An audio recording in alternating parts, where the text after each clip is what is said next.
Salam alaikum, salam alaikum, salam alaikum. An balima maliyɛnw.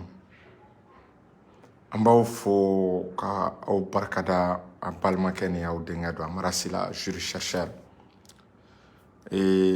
Ka ɲini aw fɛ a ka partage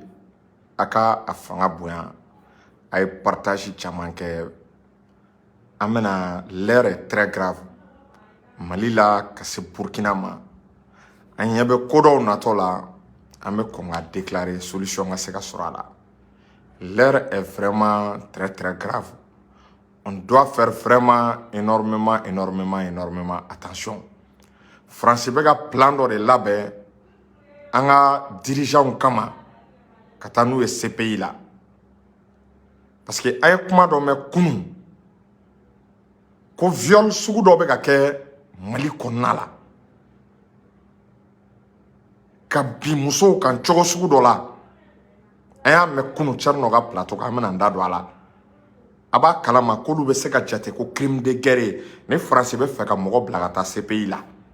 u bɛ nin baara ninnu de fɛɛrɛ tigɛ an bɛna n da don a la ka walawala aw ye a k'a dɔn k'u bɛ ka plan de latigɛ an ka dirigeants kama ka taa n'u ye CPI la o tɛmɛlen kɔ an bɛna n da don Burkina situation na Burkina an y'a ye k'a fɔ bi manifestants bɔra ka France gɛn an ɲɛ bɛ u bɛ ka gazi ci u la an ɲɛ bɛ u bɛ ka population empêcher a ka manifestation na an bɛna an da don u la Ibrahima Traoré n'a ma teliya baara dɔ fɛ a nana fanga la dɛ mais a bɛ taa o taacogo kelen na quoi i b'a dɔn ne filɛ ka kuma karese a man ne ni min nana wagati min na an bɛ o de fɔ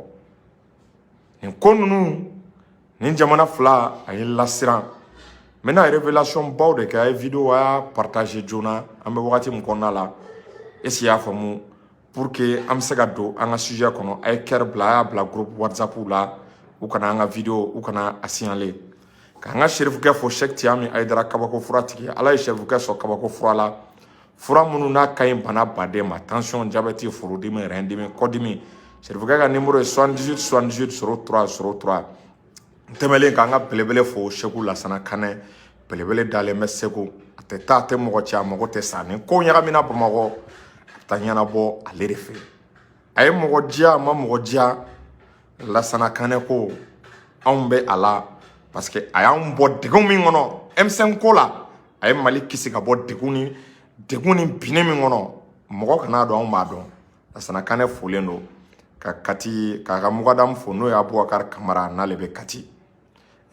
Katikaw yɛrɛ ka mawuludu belebeleba bɛ yen n'o ye o bɛ bɛn fɛn ma le 2 décembre ma wele bilalen bɛ bɛɛ ka ye o kɛnɛ kan ka Seku Lagare o fo n'o ye Lasana Kanɛ denkɛ o fɛnɛ kɛlen bɛ ka mawuludu belebeleba sigi le 10 décembre palais de la culture la wele bilalen bɛ zikiridala ŋana camanba de ma u ka ɲɔgɔn sɔrɔ a bɛɛ ye Lasana Kanɛ kanu kama ye ka Segu autorité morale fo Gise a ka foli belebele bɛ yan ka Cheikh Sala fo Kanjalo fo yan fo a sigiyɔrɔ la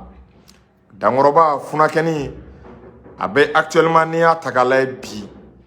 a bɛ Côte d'Ivoire Morikɛ tɛ se ka une semaine kɛ an y'o de fɔ dɔnnibagaw ka kuma man ca dɛ dɔnnibaga lagigaw olu tɛna réseau kan k'u b'u yɛrɛ fɔ ni Kanjalolakaw tɔgɔ fɔra an bɛ Segu Dawuda Kanjalo fo yan fo Tobakura n'o ye Cheikh Sala fa ye o tɛmɛlen kɔ ka dili ka kelen-kelen bɛɛ fo est-ce que y'a faamu an bɛ wagati min na k'a fɔ an ka autorités ye ko insécurité crise sécuritaire i b'a ye k'a fɔ a bɛ dili donc u k'u hakili to dili la insécurité bɛ yen ka Amadu Kani Jalo ka a fɛnɛ fo n'a bɛ dili donc ni an ye dilikaw tɔgɔ fɔ maliyɛnw olu tɛ mɔgɔ dogolen ye k'a daminɛ Mamadu Abdulaye Sadu ka se est-ce que y'a faamu dili umu ninnu Sidi Moribo Kane ninnu ka n'a bila Dankɔrɔba la n'o ye Cheikh Sala Kani Jalo a ka foli belebele bɛ yan maliyɛnw Dankɔrɔba a bɛna Mali kɔnɔ hali a tɛna mɛn tuguni maliyɛnw ye wele bila a ma o tɛmɛlen kɔ nin yɔrɔ la ka Yɛrɛwolo debout sur les remparts fo k'u kɛlen bɛ ka wele bila bɛɛ ma u ka anniversaire bɛ kɛ sini de u ka anniversaire bɛ kɛ yɔrɔ jumɛn a bɛ kɛ Kulukoro bɛɛ ka jija an ka bɔ ka taa nin kɛnɛ kan parce que Yɛrɛwolo ka nin anniversaire c'est très symbolique awre nyebe comme me ka ke jamana konna la bebe ka bel le cerveau soutenu bon anga njija an jama baka bo anga yeni keneka abe ampleur wore de do jugu bado ka fo kan la benendo Mali ate bine ala ni kera sona donc wele blale me bema je pense que si ça am se ka do anga sujet konna la Malion l'air est très grave. L'air est très très grave. Mais c'est que l'air est très grave. Ne sigile mega kodo ye naman koloshi. Tubabu bega asimi nunu. Esi ya fama anga dirigeant abado buku ka CPI tagali. Ou ka CPI tagali de. Ou bega o faire de tike, ou bega o terrain de préparer, ou be faire ka asimi nunu blaga ta CPI la. Asimi nunu nga juger. Ina fo dadis nunu mega juger chukomina. Mega feno nato e tubabu ya ese kube Mali déstabiliser chogo chamana una na ndine on ma marché una na nishia ko kele on ma marché si ça on ka pratique doke ni pratique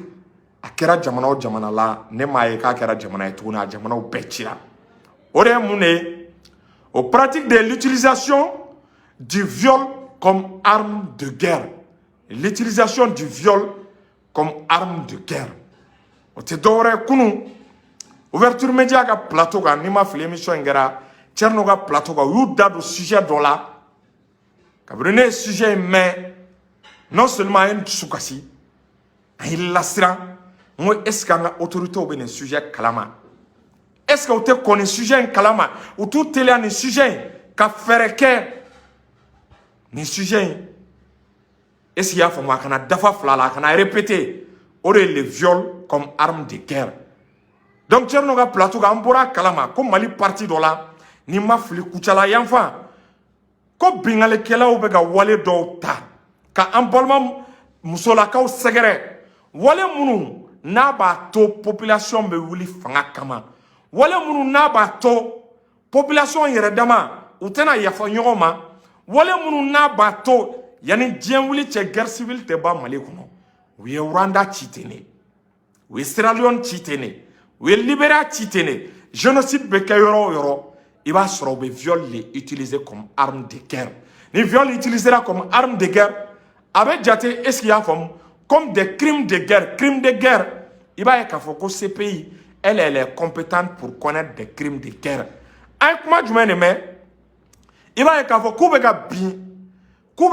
bi, est-ce qu'il y a famu? Muso do ka bi muso ka a che jole nyana. Ka bi muso ka chesri. Ka bi muso ka muso che jole nyana esi ya famu me kla ka vocal fitini ngala o temelengo u bina chero ga chien kelentere ka kelentere u bina chero fene kan esi ya famu et disons u bina chero fene muso kan ka bi muso kan demurani ma bolo en même temps ka kla ka bi ba fene kan ka bi ba fene kan au ba kalama ne kabri ne ni kuma me kabri Mali la ni ko nunu ma delika ke aba kalama kay ni ko nunu ye Congo yanfon yoro munu tirani génocide ko kuma ay ni kan nunu ye Centrafrique yoro munu tirani génocide ay ni kan nunu me Rwanda yanfon yoro munu tirani génocide crime de guerre aba kalama kambe kan kan nunu me Mali la viol be delika ke mais ka viol qualité do ke qui viole che senga au bo korodon wa o korode ko lu tigilamo u kana yafa yani dien wuli che olu tigilamo shia mioke olu tena yafa o shia ma yani dien wuli che o tigilamo o korode olu dusu ka fonteni fanga koro ka foko fanga te barala. Ça dit l'air est très très très grave. En même temps ko ka che do fene lajo ko omne ko siri obega muneke obega amuso violé aka aketo uma dauma ku sera tuni ni atagale ko chere aka aketo aka sarir u sera muso bamso ma ni bega ke che jole yana muso yana ani ba yana aw ni ala ni kirache sarir ni pratique ni te dore aba kalama ko ni tubabu ka pratique de ya ni u ka barade o wena nunu ne recenser sisa ni kanunu o wena nunu ne recenser sisa ka fereke ko crime de guerre ko be ka kɛ Mali la k'a be ka kɛ Assimi ka temps de kɔnɔ a be ka kɛ Assimi ka responsabilité de kɔnɔ armée contrôle b'o de bolo a b'a kalama o be procès dɔ kole Assimi na ne sigilen n ye kuma mɛn bi de mais émission kɛra kunu n ja tigɛra n siranna n dabali banna ɲɛ b'a la u bɛ ka plan min tracé ɲɛ b'u tɛgɛ ɲɛ bɛ tubabuw ta fan na bilahi ɲɛ b'u ta fan na u bɛ fɛ est-ce qu'il y'a faamu ka Assimi lata ka fanga in lata CPI ɲɛma u ka accusé de crime de guerre yɔrɔ viol cɛman ɲi Mali la cas de viol bɛ yen mais nin cas de viol nin ma deli ka kɛ n'i bɛ fɛ ka jamana ci ka guerre civile wuli jamanadenw ni ɲɔgɔn cɛ jamanadenw kana yafa ɲɔgɔn ma yanni diɲɛ wuli cɛ u ka ɲɔgɔn haramu a b'a kalama k'i ni pratique de bɛ na aw jɔn n ka émission in partie dɔ k'a la n'o ka sɔrɔ n ka technique man janfa c'est très grave ko mɔgɔ minnu ye viol kɛ a b'a dɔn ko kuma minnu b'u da k'u bɛ ka ɲɔgɔn wele ko sergent n bɛ tila ka na n da don o fana la un instant.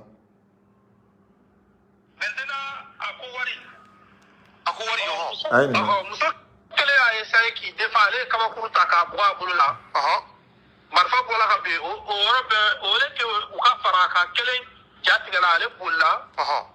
ka taa dayan fan fɛ donc a girinna k'a ka marifa ta maintenant kelen min bɛ so kɔnɔ yen nɔ a y'o jakusa k'o kɛ ka wari bɛ yɔrɔ o yɔrɔ k'o bɛɛ yɔrɔ yira a y'o ta ka tila tuguni ka bin o kan bilen o yɔrɔnin kelen na o yɔrɔnin kelen na u ka salon kɔnɔ yen Allahu akbar ka tila ka bɔ tuguni ko min bɛ da la ale bɛ t'o faga sisan min bɛ da la k'ale bɛ t'o faga ka tila ka taa o minɛ bilen ka bin o fana kan cɛ muso kelen dɔ yɛrɛ bɛ a ka kuma na ko o yɛrɛ ale y'o sɔrɔ so mais o bɛɛ ta cɛ ye nin da sago wale ta k'a sɛgɛrɛ yɔrɔ bɔnɛ fila i ka wari t'a la awa i musow danbe bɔr'u la o ye ka fɔlɔ ye ka filanan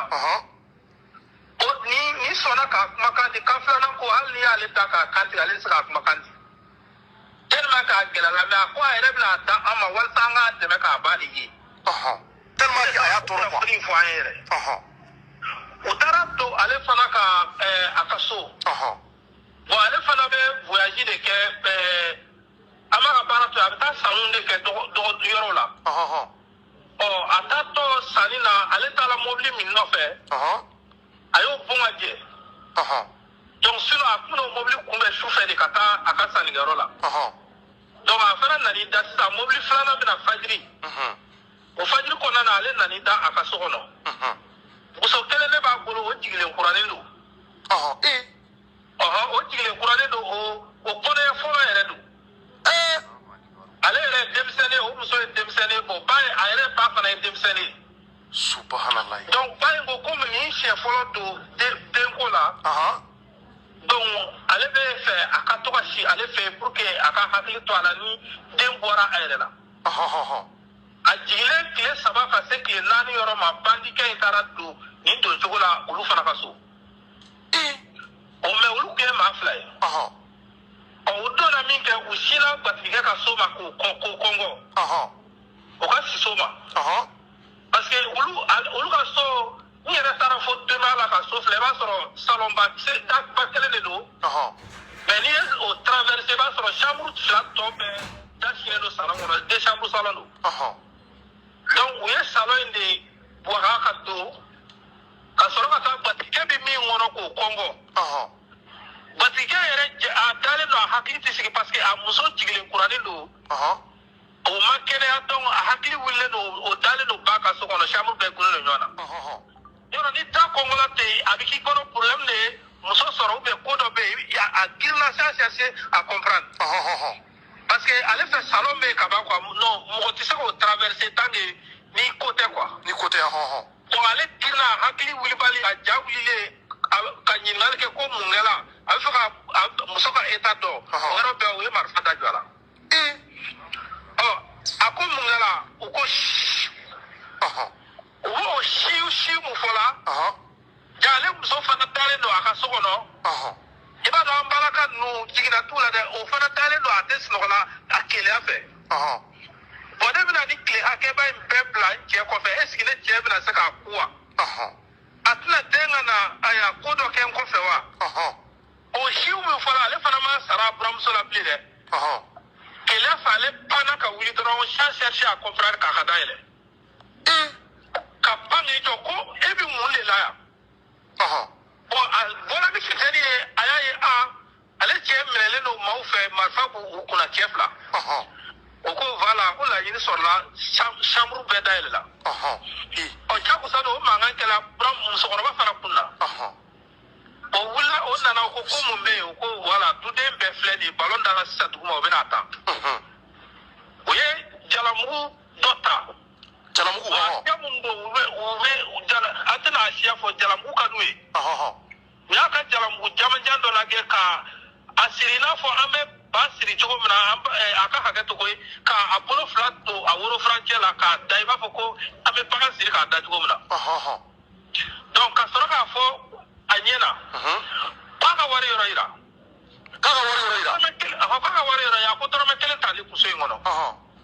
maintenant u kelen munumunu tɛgɛ min bɔlen don woro furancɛ la aranjɛsi dɔ b'a sen la ka tɛgɛnkodenni lajɛ k'o tɛrɛ ka nɔrɔ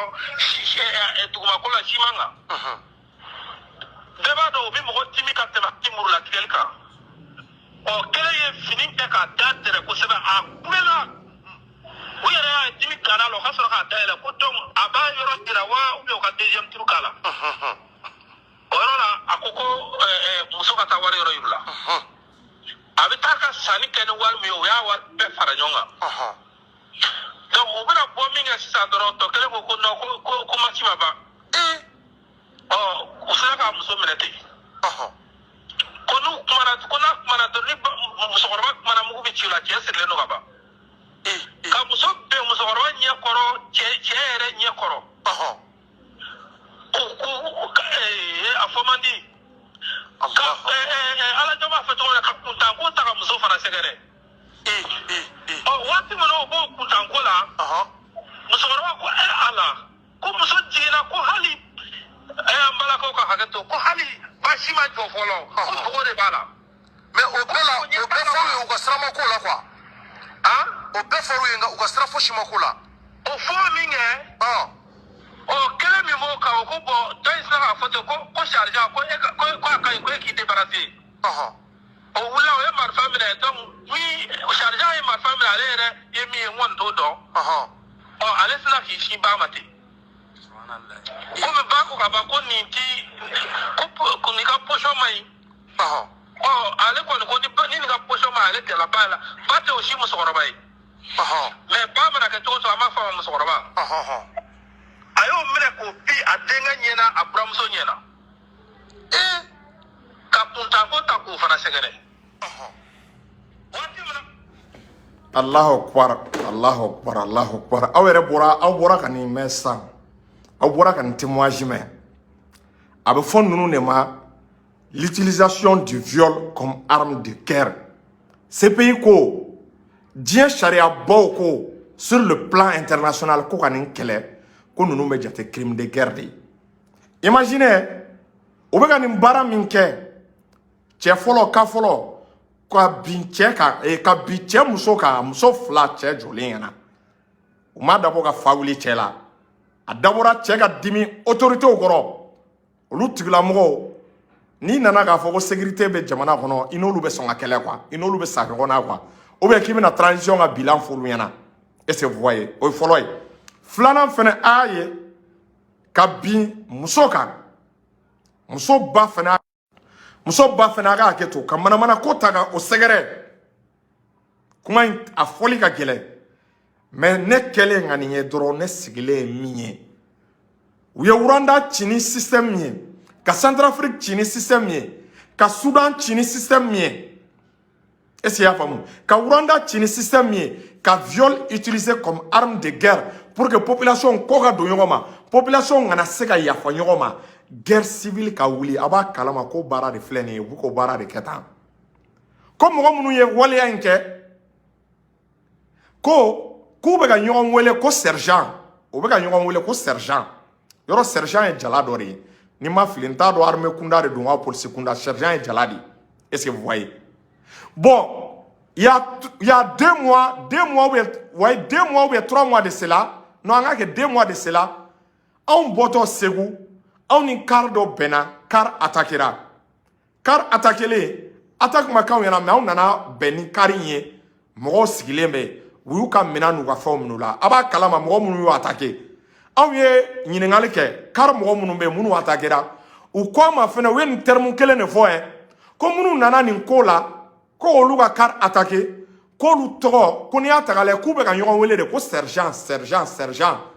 Ni maïra, bandu be ka toro kura munu bo be, terroriste de doma, mune doma ou be ka toro kura munu bo sergent, ou be ka ni toro de utiliser. Iba kalama ne interview, ne ou interviewé, ou lu fene segena nega ko be ka yon wele ko sergent. Bon mo munu nana nous violer, ko fene be ka yon wele ko sergent. Mais keleme anga autorité ka wuli nou be bara la simenga wuli sinon on a une responsabilité ke ko ni meka ke ko mo be ka violer tchao be ka muso be ka violer ou tchao nyana ou be ka violer ou de nyana ka bebe ka ke asimenga responsabilité de la ou na foko ou na une responsabilité ta ka die anga régime ka ke inafo ni ko be ka ke on te ka wuli ka kele ni ko be ka ke on te ka sego ke ou na abaye ou na rapport de faranyoga kan rapport monton ibaye katana e onu na katana e CPI la tubabu ga janfa ni u ka fere de nou be feka jama déstabiliser. Donc kabri ne koy ne srana kabri ne koy ne dabal bana kabri ne ni koy ngo anga autorité be ko ke a u ka like wuli insécurité parce que u be kana na e plan mina nous masanga armée la ou bega de population civile là parce que bibi na osega onye shanga armement bon non ma la population civile protégée ganya ou ta fo kaya nyet kwa ka bega ke kaya nyet kwa ka ou ta galon tika ka dana au mai tuma be o mana wuli kambi na population civile ka ou be armée bega population civile dangar kula ou be rapport de la bena nous klalo ka rapport la benina ou be soro ka munge ou be soro ka tana dossier CPI là ka CPI bla ku ka enquête ke nous CPI bla ku ka enquête ke ou pression supplémentaire de anga autorité au camp ou pression de Assimi Nununka au cours de Assimi Nunu kirin be auko ou bega au plani au ferre ou bega au rejatemne ou donner mi flène et viol la a jatemne ni kami ngara na be mukola dimi nati mukola dimi akman yera folie aka ne vidéo mes sur mada na kwa ay ne blaye tamina ala kele ne ba dongwa ore la même mi fo anga autorité we nous be sari nous be ko ke ou ka do fara sécurité ka ay budget réduit ay institution budget réduit ay présidence budget réduit ay CNT budget réduit ay gouvernement budget réduit et c'est avant ay état de service public ou a budget réduit prime munu be di nono songo carburant bon ay ni be réduit on a commencé à drone ça les drones armés de missiles effectifs qu'au problème mana drone mais c'est à remplacer drone armé mais c'est bara minga hélicoptère tisse ka ke migi tisse ka ke Ukraine ni risiga kele la drone ne be ka kele avantage yelema bi ambe wakati mkona la drone be ka kele avantage yelema aba to iga sera sous ça ou te exposé ou reposer ou te senganga budget réduit anga seka ni chama question l'air est très grave et si afam l'air est très grave. Wakafo anga autorité oye ay changement farida. Ay elema farida. Kuma mi mega fo duguma nta doni Assimi Nunu globala. Mais bi ame wakati mna wallahi mauvaise gestion.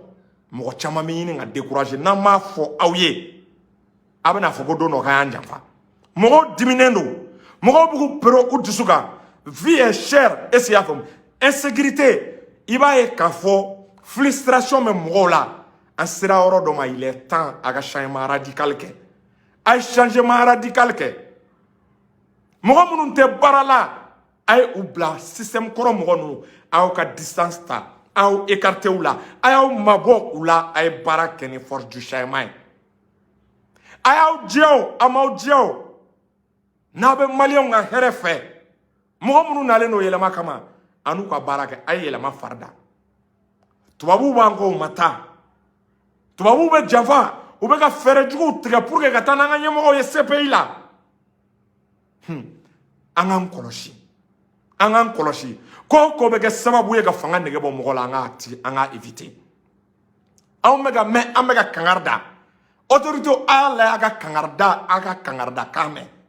Ay fere ke agriculture réforme na.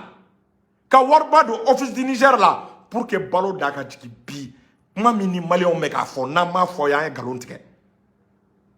Aw ma soutenir me ame tien fo ye. Che chite na fo. Quand on soutient aveugle, quand tu auras fait un offre aveuglement, quand on a tient fort fangaye, à mogoté comme il mène à fort. Amega segi, amega fort. Naya me odon, nama me fene abana, on te bon kamena au kele. Mais on y trop, madore for ne amara sila. Nega imagine te tien galongane. Nega imagine te na tien, quand tu auras fait un quand tu as tien fouille, tien dongo do me tien fouille, en vidéo be YouTube ka. Na yudia uka me na mudia min kadu ye uka ke an koni an yanta dénoncer mo nous manga kuma me mo dona na taula ki bena an accuser kama tien fo fangaye ne ko yan ira la parce que an tien fouye an blasera me ka fera fouye nous ma la me autant ngasra ere o temele wa me do Burkina sujet là et Burkina sujet te dore est-ce qu'il y a famu et aya bi Burkina autorité ou bora ka population gazée Ibrahima Traoré il faut arrêter. J'ai vu que les forces de l'ordre ont commencé à gazer la population. C'est pas un bon signe. Il faut laisser la population, mes chers Burkinabés, les autorités de la transition burkinabé, laissez la population manifester, laissez la population exprimer sa colère contre les autorités françaises, contre la force d'occupation qui est la force Barkhane.